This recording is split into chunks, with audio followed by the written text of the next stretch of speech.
Regulation. Here's how we grow up corporate. How many of us have signed fine print contracts? Okay? Have you ever tried to change a fine print contract? You know, contract law says that there's supposed to be a meeting of the minds between buyer and seller. Huh? Have you ever met the mind of Sears or Bank of America? Huh? It's take it or leave it. And if you want to leave it, you go across the street from a GM dealer to a Ford dealer, from an Allstate agency to a State Farm agency, the same contracts. One-sided, stripping you even of your right to go to court. If you have a dispute, you go to binding arbitration, which they control. I suppose someday students will march on that one. Can you imagine that? 15,000 students at the University of Washington yesterday marched for freedom of contract.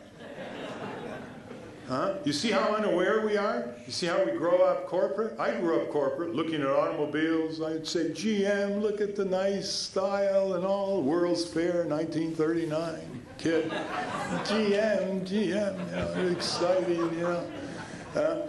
We all used to evaluate cars on the basis of, apart from the product, you know, whether you can get a loan, style, horsepower, and interior decor. Now, safety, crashworthiness, ease of maintenance and repair, and pollution control. And in the mid-60s, we broke out of that. And in the mid-60s, we got the motor vehicle and traffic safety laws through, and irregularly enforced. They told the auto companies, you're going to subordinate your style and your power and your shenanigans and trivia, and you're going to build cars that are going to have seatbelts and airbags and power drive.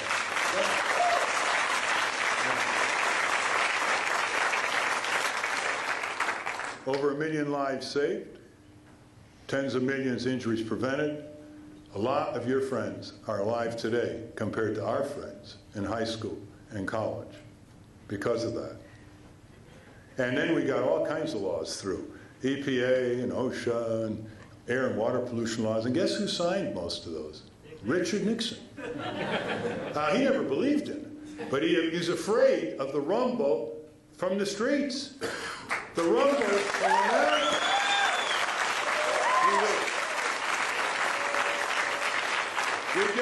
We'd get these bills through. We never had to worry about Tricky Dick vetoing it.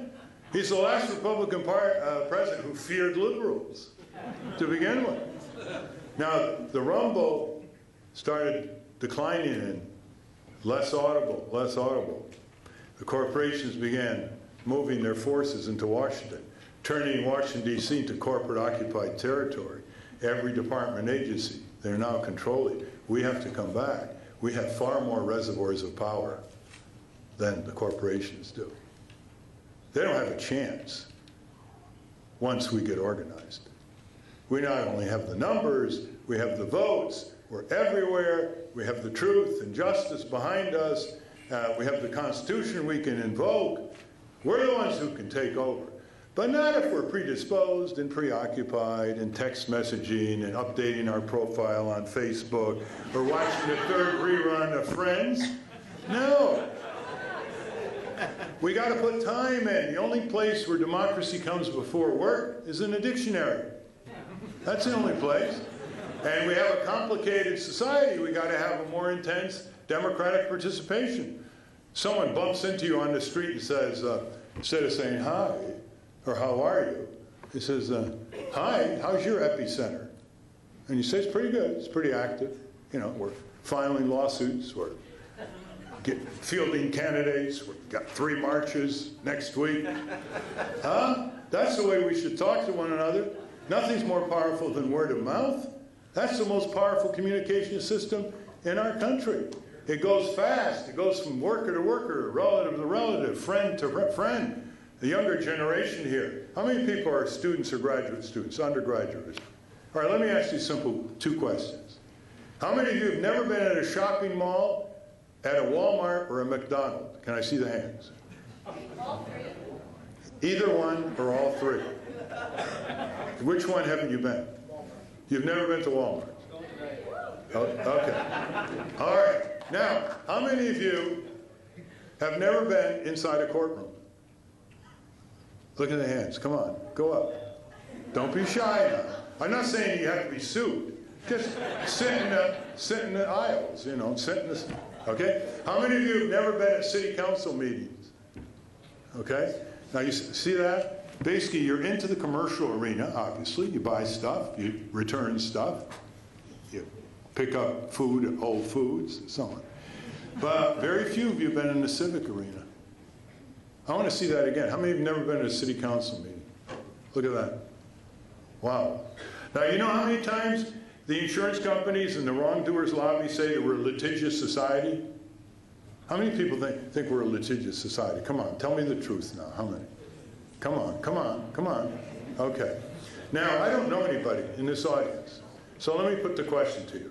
The way the propaganda goes is you cut your hand, you go into a courtroom, you get $1 million verdict, and the judge says, why so little? Okay? I mean, the exaggeration, the lies of these little anecdotes can hardly be exaggerated. Okay. Now, take your entire family, your nuclear family, for your entire lives. Delete divorce lawsuits. Okay? How many people in your family or you have ever filed a lawsuit? Let me see the hands. Look, see how few? This is a lifetime. And you're more likely to be a part of families that do file lawsuits compared to South Central Los Angeles. Let me see the hands again. See? That's a lifetime. That doesn't look like a litigious society to me. The studies show that we filed more civil lawsuits as individuals per capita in 1840 and 1850. The burgeoning litigation, civil litigation, is corporations suing corporations, like Silicon Valley patent disputes. In the county that embraces Portland, Oregon, last year, there were only 100 civil trials. This is a multi-million population, only 100 civil trials. It's shriveling up.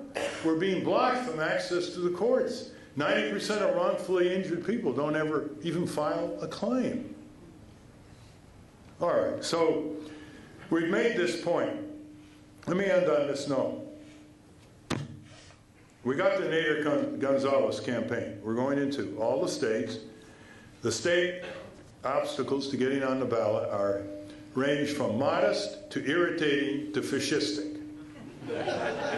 Texas, North Carolina, Georgia, Indiana, Oklahoma, Oregon, fascistic.